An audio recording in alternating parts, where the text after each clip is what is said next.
puff puff pastry.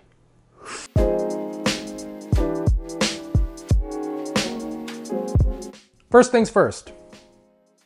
All right, so this is a very simple ham and cheese puff, pinwheel, whatever you want to call it. It's popular, easy to make, and you can't go wrong with making it because it is delicious. So we're gonna start with the ham, and we're gonna use prosciutto cotto, which translates to cooked ham in Italian. This stuff is tender, mild, sweet, and is less saltier than its counterpart, prosciutto crudo, which most people are familiar with.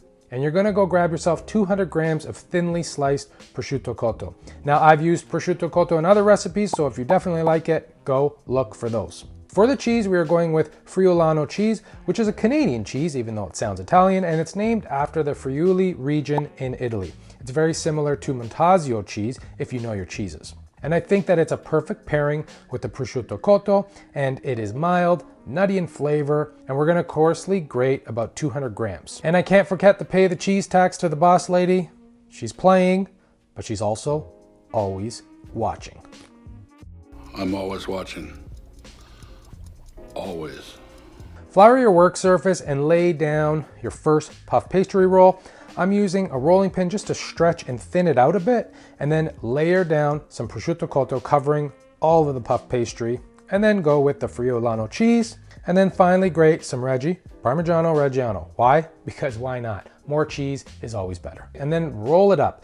Now you can place it in the freezer for like 10 to 15 minutes, just so that it'll be easier to slice into and make the pinwheels. But it's optional, you can definitely slice it right away.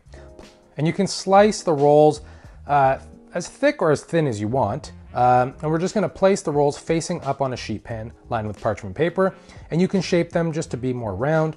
And I know that those end pieces are not the best looking for presentation purposes, but those can be the chef's treat. Then just crack and whisk up an egg and brush the sides of your pinwheels just for a nice egg wash to get some nice browning and color. And we're gonna place in the oven at 400 degrees for about 30 minutes. But I follow the package directions for the puff pastry, so start there and then go from there.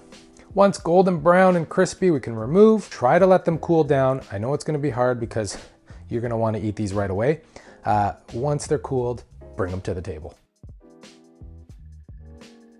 I bet you can't just eat one of these. A little bit salty, sweet, nutty, and definitely buttery. I love puff pastry. I hope you give this one a go. And as always, the full recipe is in the link in the description below. Please like and comment. Don't forget to hit that subscribe button.